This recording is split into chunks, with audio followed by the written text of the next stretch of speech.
Hello friends, स्वागत है आपका हमारे चैनल स्टडी विद मोटिवेशन में। तो दोस्तों, आज से हम एक सीरीज़ शुरू कर रहे हैं पेट एग्ज़ाम 2023 से संबंधित, जिसका नाम है तैयारी 80+ की।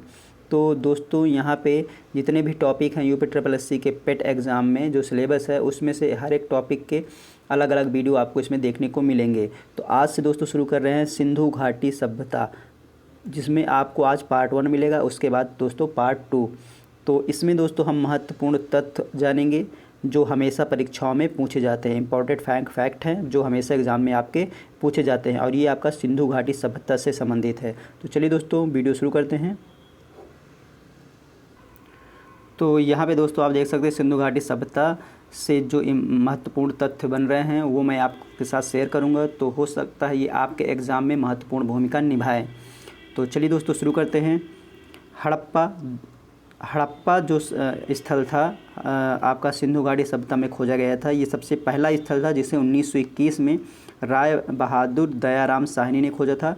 उसके बाद जो मोहनजोदड़ो 1922 रखालदास बनर्जी। साथ में बताता चलूँ दोस्तों यहाँ मैं आपको कि जो हड़प्पा है तो ये आपका मोंटगोमरी ज़िला पाकिस्तान में है। उसके बाद अगर मैं मोहनजोदड़ो की बात करता हूँ तो मोहनजोदड़ो आपका लरकाना ज़िला पाकिस्तान में है। उसके बाद लोथल की बात कर लेते हैं। तो लोथल 1955 और 1962 में, और इसके जो खोजकर्ता थे वो रंगनाथ राव थे। और ये जो आपका लोथल है ये आपका अहमदाबाद ज़िला गुजरात में है। नेक्स्ट पॉइंट दोस्तों, चहुंदड़ो 1931 में खोजा गया था मायके और मजूमदार के द्वारा, और ये जो आपका चहुंदड़ो है ये सिंध पाकिस्तान में है। उसके बाद आपका है राखी गढ़ी की अगर बात करते हैं तो राखी गढ़ी 1969 सूरजभान ने इसको खोजा था। और राखी गढ़ी है कहाँ दोस्तों, तो ये आपका है, एक मिनट दोस्तों, आपका कालीबंगा छूट गया है। तो कालीबंगा यहाँ पे बात कर लेते हैं कि कालीबंगा 1953 से 1960 के बीच में खोजा गया था। अमलानंद घोष और ब्रजवासी लाल और दोस्तों यहाँ पे बीके थापर के द्वारा खोजा गया था कालीबंगा। उसके बाद अगर हम कालीबंगा है कहाँ दोस्तों, तो कालीबंगा आपका हनुमानगढ़ ज़िला राजस्थान में है कालीबंगा। उसके बाद दोस्तों हम बात कर लेते हैं राखी गढ़ी की। तो राखी गढ़ी की खोज 1969 में सूरजभान द्वारा की गई थी, और ये आपका हिसार में है, हिसार हरियाणा में है। उसके बाद बनावली की अगर बात कर लेते हैं तो ये आपका 1973 में रविंद्र सिंह बिष्ट द्वारा खोजा गया था 1973 में, और बनावली आपका हिसार हरियाणा में ही है।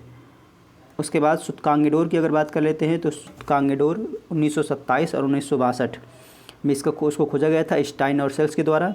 और ये सुतकांगेडोर आपका है कहाँ, ये दोस्तों बलूचिस्तान पाकिस्तान में है। उसके बाद यहाँ पे सुरकोटदा की अगर हम बात करें, सुरकोटदा कहाँ है, तो सुरकोटदा की जो खोज हुई थी 1964 में हुई थी, ये जगपति जोशी के द्वारा, और सुरकोटदा आपका गुजरात में है।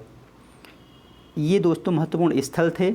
और अब बात कर लेते हैं यहाँ पे कुछ जो साक्ष्य इंपॉर्टेंट फैक्ट हैं उनके बारे में।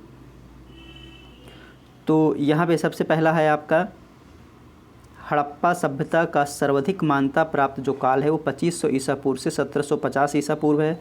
हड़प्पा सभ्यता की जो लिपि है वो दोस्तों भावचित्रात्मक है। उसके बाद सिंधु सभ्यता के लोगों द्वारा पहली बार तांबे में टिन मिलाकर कांसा तैयार किया गया था, इसलिए इसे कांस्य युगीन सभ्यता भी कहते हैं। तो तांबा और टिन मिलाकर दोस्तों कांसा बनाया गया था। उसके बाद यहाँ पे नेक्स्ट पॉइंट में आते हैं।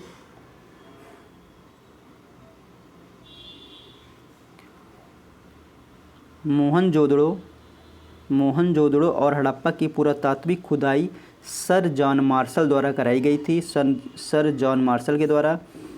उसके बाद हड़प्पा कालीन स्थल से लोहा प्राप्त नहीं हुआ है, तो लोहा प्राप्त नहीं हुआ है हड़प्पा कालीन स्थल जितने भी हैं उनमें से।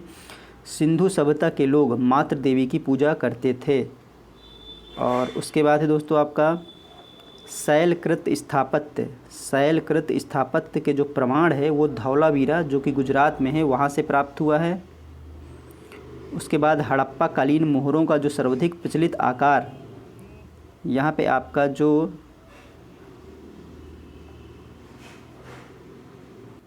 हाँ, तो सिंधु सभ्यता के लोग दोस्तों यहाँ पे मातृ देवी की पूजा करते थे। शैलकृत स्थापत्य के प्रमाण आपको धौलावीरा गुजरात से प्राप्त हुआ है। और उसके बाद हड़प्पा कालीन मोहरों पर, हड़प्पा कालीन जो मोहरें थी उनका सर्वाधिक जो प्रचलित आकार है वो वर्गाकार है। तो हड़प्पा कालीन जो मोहरें मिली हैं उसमें जो सर्वाधिक प्रचलित है वो आपकी वर्गाकार मोहरें हैं। सैंधव सभ्यता के समकालीन सभ्यता मिस्र की सभ्यता थी। तो मिस्र की जो सभ्यता थी वो सैंधव सभ्यता के समकालीन थी। और जो वृषभ मुद्रा मोहनजोदड़ो से प्राप्त होती है। तो यहाँ पे आप देख सकते हैं वृषभ मुद्रा जो है मोहनजोदड़ो से प्राप्त होती है। उसके बाद सींग युक्त देवता की जो मुहर है वो कालीबंगन से प्राप्त हुई है। और चांदी की उपलब्धता के प्राचीनतम जो साक्ष्य हैं वो हड़प्पा सभ्यता से ही मिले हैं। उसके बाद अगले फैक्ट में आते हैं। तो अगला फैक्ट है आपका सिंधु घाटी सभ्यता, सिंधु सभ्यता के जो मुद्राएं हैं उनका निर्माण सेल बड़ी का प्रयोग किया गया है उनकी मुद्राओं को बनाने के लिए। तो ये भी दोस्तों इम्पॉर्टेंट फैक्ट है। तो ये दोस्तों कुछ इंपॉर्टेंट फैक्ट थे जो आपको सिंधु घाटी सभ्यता से संबंधित थे। तो ये दोस्तों आपके एग्ज़ाम में बहुत ही हेल्पफुल होंगे। तो ये दोस्तों आपका पहला वीडियो था। उसके बाद अब आपको दूसरा वीडियो जल्दी देखने को मिलेगा। तो ये वीडियो आपको कैसा लगा, अगर पसंद आया होगा तो लाइक करिएगा और चैनल को सब्सक्राइब करना ना भूलिएगा। तो चलिए दोस्तों मिलते हैं आपसे नेक्स्ट वीडियो में। जय हिंद।